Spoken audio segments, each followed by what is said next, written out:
السلام علیکم سامعین محترم، یہ تعلیمات اسلامی آفیشیل یوٹیوب چینل کی آواز ہے۔ اس چینل کے ذریعے انشاءاللہ آپ کو بہت سی اسلامی کتب سے مستفید ہونے کا موقع ملے گا۔ ہماری آپ سے گزارش ہے کہ ہمارے چینل کو سبسکرائب کریں، ویڈیو کو لائک کریں۔ شکریہ۔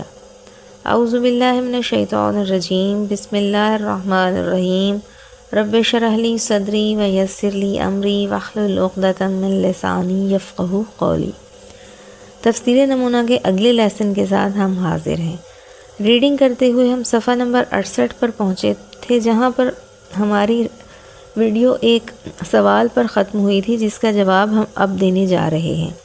جیسے پہلے اشارہ کیا جا چکا ہے کہ انسان کے لیے راہ ہدایت میں ہر لمحہ لغزش اور کجروی کا خوف ہے، لہٰذا چاہیے کہ اپنے آپ کو پروردگار کے اختیار میں دے دے اور اس سے تقاضا کرے کہ وہ اسے سیدھی راہ پر ثابت قدم رکھے۔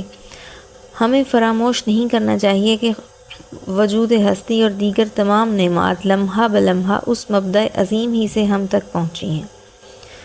اس سے قبل بھی کہا جا چکا ہے کہ ہماری اور تمام موجودات کی مثال بجلی کے بلب کی سی ہے۔ اگر ہم دیکھیں کہ بلب کی روشنی مسلسل پھیل رہی ہے تو اس کی وجہ یہ ہے کہ وہ ہر لحظہ بجلی کے مرکز سے قوت حاصل کر رہی ہے، کیونکہ بجلی کے مرکز سے ہر لحظہ نئی روشنی کی تولید جاری ہے اور یہ مربوط تاروں کے ذریعے اسے بلب تک پہنچاتا ہے، اور ہمارا وجود بھی بلب کی روشنی کی طرح ہے جو بظاہر ایک مستقل پھیلے ہوئے وجود کی طرح ہے۔ ہر لحظہ ایک نیا وجود ملتا رہتا ہے، چونکہ ہمیں ہر لمحہ ایک تازہ وجود میسر آتا ہے، اس لیے ہر لمحہ ہم نئی ہدایت کے محتاج ہیں۔ یہ بات واضح ہے کہ خدا اور ہمارے درمیان رابطے کی معنوی تاروں میں اگر کوئی مانع پیدا ہو جائے، مثلاً بے راہ روی، ظلم، ناپاکی وغیرہ، تو اس سے منبع ہدایت کے ساتھ ہمارا رابطہ منقطع ہو جائے گا اور یوں ہم صراط مستقیم سے منحرف ہو جائیں گے۔ ہم خدا سے دعا کرتے ہیں کہ ہمیں یہ مانع پیش نہ آئے اور ہم صراط مستقیم پر ثابت قدم رہیں۔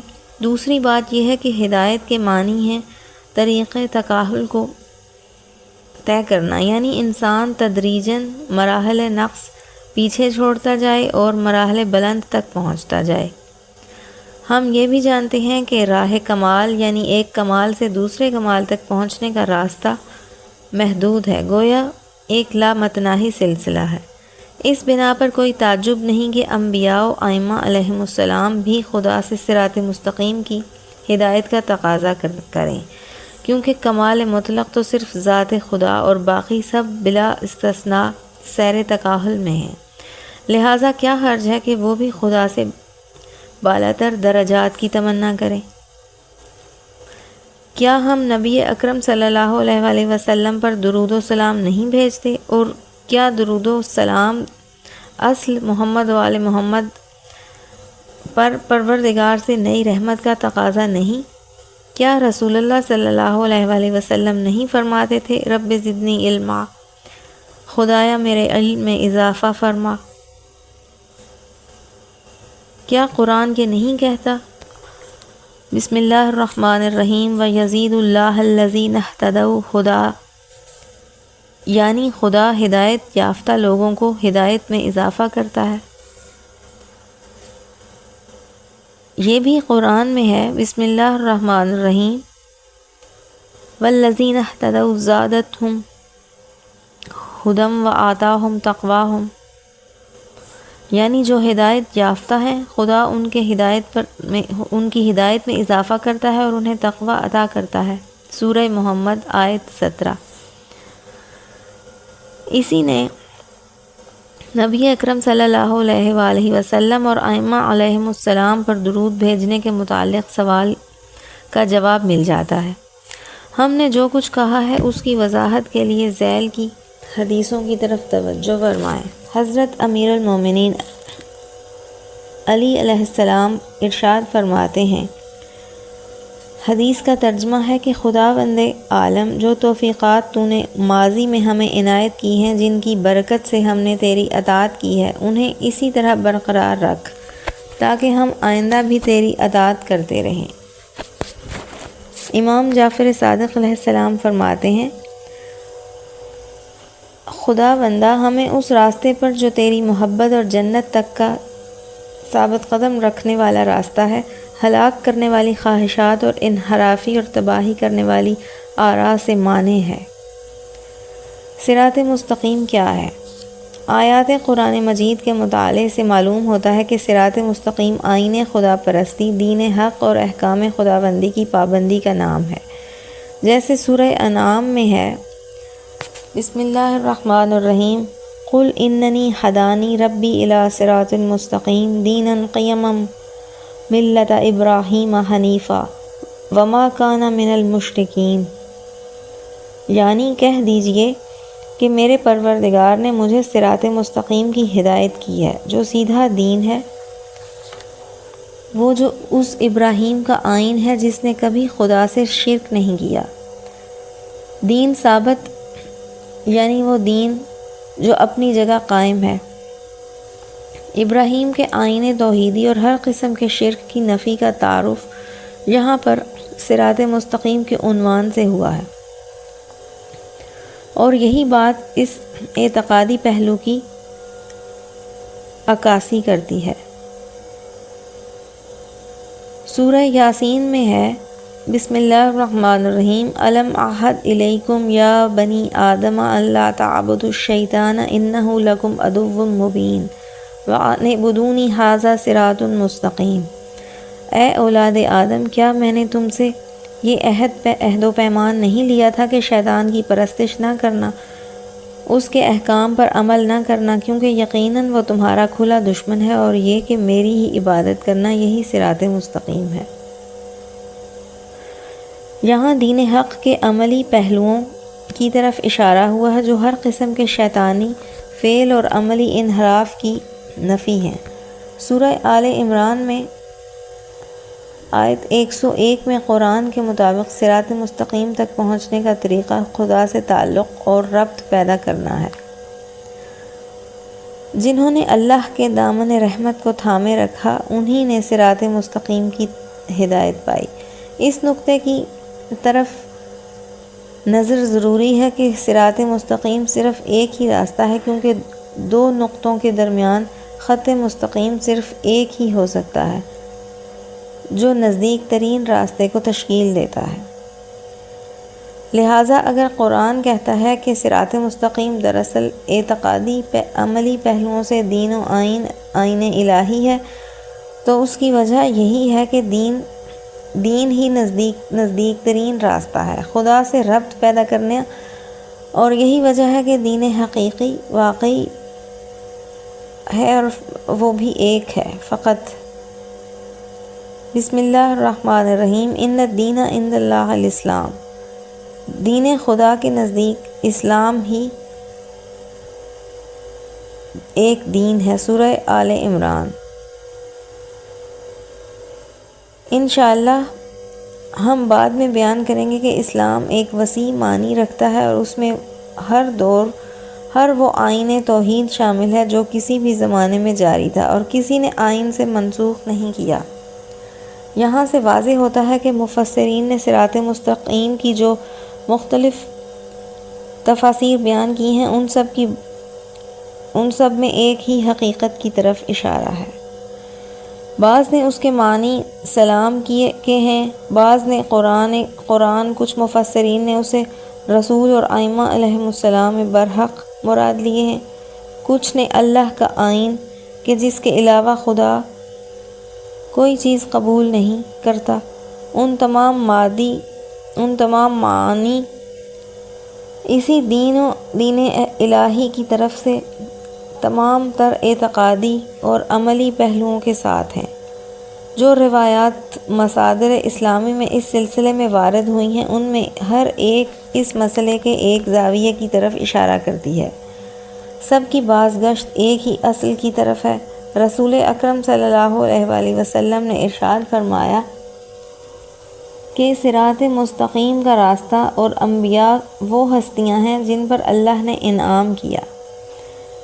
امام صادق علیہ السلام ارشاد فرماتے ہیں،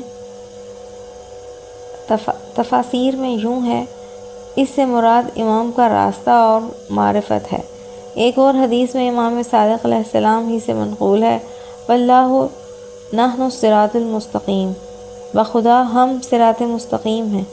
ایک اور حدیث میں امام جعفر صادق علیہ السلام نے فرمایا، صراط مستقیم امام امیر المؤمنین علی علیہ السلام ہے۔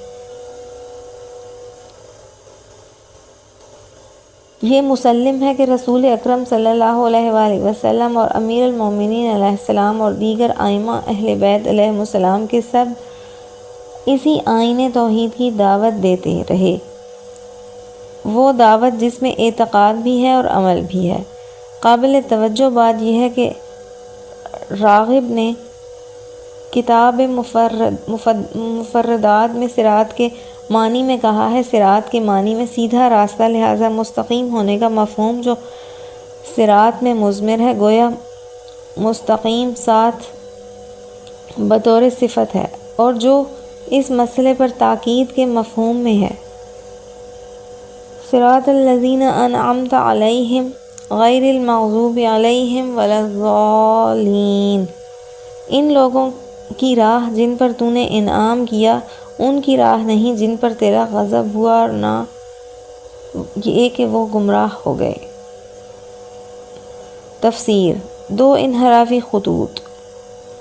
یہ آیت حقیقت میں صراط مستقیم کی وضاحت دیتی ہے۔ دو انحرافی خطوط۔ یہ آیت حقیقت میں صراط مستقیم کی واضح تفسیر ہے، جسے ہم گزشتہ آیت کے ذیل میں پڑھ چکے ہیں۔ دعا ہے کہ مجھے ان لوگوں کے راستے کی ہدایت فرما جنہیں قسم قسم کی نعمتوں سے نوازا ہے، ان لوگوں کی راہ نہیں جن کے برے اور ٹیڑھے اعمال اور عقائد کے باعث تیرا غضب انہیں دامن گیر ہوا، اور نہ ہی ان لوگوں کی راہ جو شاہراہ حق کو چھوڑ کر بے راہ روی کے عالم میں ہیں۔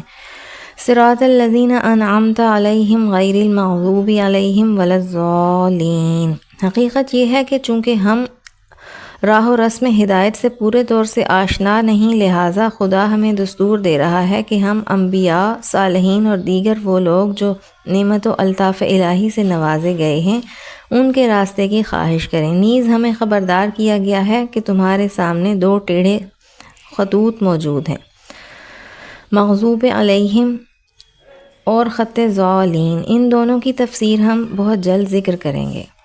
چند اہم نکات۔ الذین انعمت علیہم کون ہیں؟ سورہ نساء آیت 69 میں اس گروہ کی نشاندہی یوں کی گئی ہے، بسم اللہ الرحمن الرحیم، ومن یطع اللہ ورسولہ فاولئک مع الذین انعم اللہ علیہم من النبیین والصدیقین والشہداء والصالحین وحسن اولئک رفیقا۔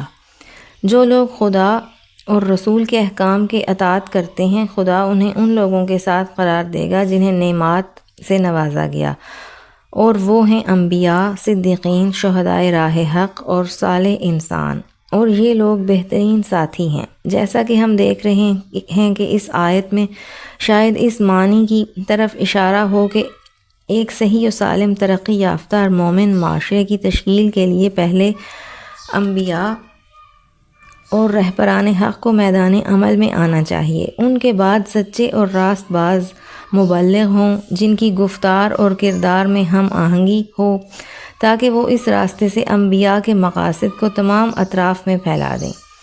فکری تربیت کے اس پروگرام پر عملی اور طور پر بعض گمراہ عناصر راہ حق میں حائل ہونے کی کوشش کریں گے۔ ان کے مقابلے میں ایک گروہ کو قیام کرنا چاہیے۔ ان میں سے کچھ لوگ شہید ہوں گے، اپنے خون مقدس سے شجر توحید کی آب جاری کریں گے۔ چوتھے مرحلے میں ان کی کوششوں کے نتیجے میں صالح لوگ وجود میں آئیں گے، اور یوں ایک پاک اور پاکیزہ، شائستہ اور معنویت اور روحانیت سے پر معاشرہ وجود میں آ جائے گا۔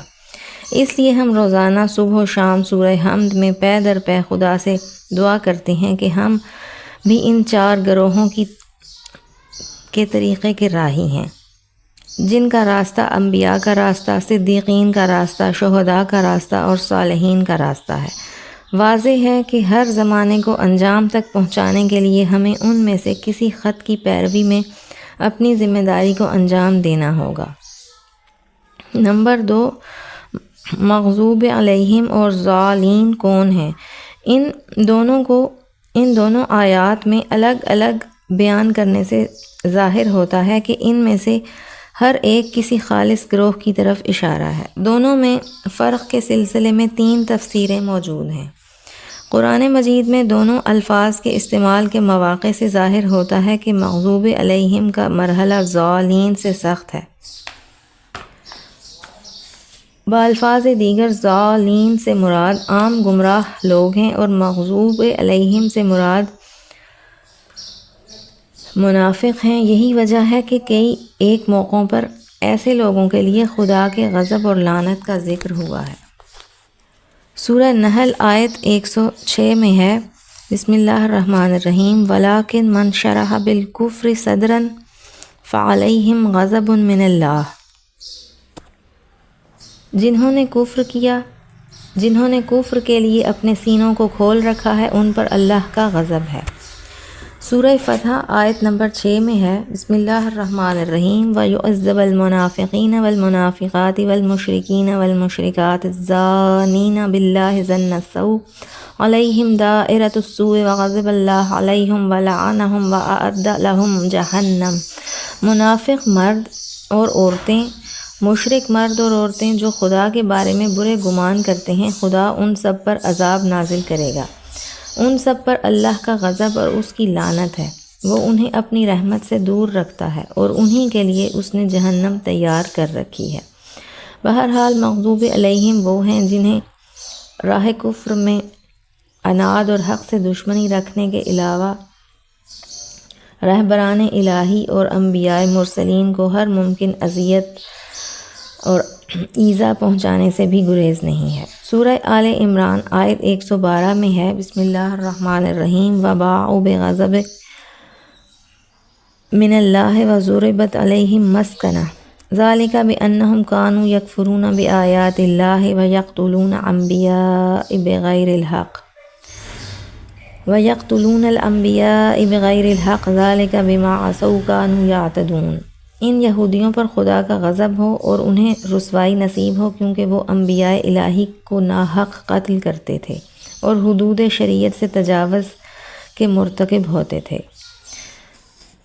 مفسرین کا ایک گروہ اس بات کا قائل ہے کہ ضالین سے منحرف عیسائی اور مغضوب علیہم سے منحرف یہودی مراد ہیں۔ یہ نظریہ ان دونوں گروہوں کے دعوت اسلام کے مقابلے میں رد عمل کی وجہ ہے، کیونکہ قرآن میں جس طرح مختلف آیات میں صراحت کے ساتھ یاد دہانی کراتا ہے، یہودی دعوت اسلام کے بارے میں مخصوص کینہ و عداوت کا مظاہرہ کرتے تھے۔ اگرچہ ابتدا میں انہی کے علماء لوگوں کو اسلام کی بشارت دیا کرتے تھے، لیکن تھوڑا ہی عرصہ گزرا کہ ایک وجوہ جن کی تفصیل کا یہ مقام نہیں، انہوں نے مسلمانوں کی پیش رفت روکنے کے لیے ہر ممکن رکاوٹیں کھڑی کرتے۔ ان حالات میں انہیں مغضوب علیہم سے تعبیر کرنا درست معلوم ہوتا ہے، لیکن بات ملحوظ خاطر رہے کہ یہ تعبیر حقیقت میں ان کے عمل کے باعث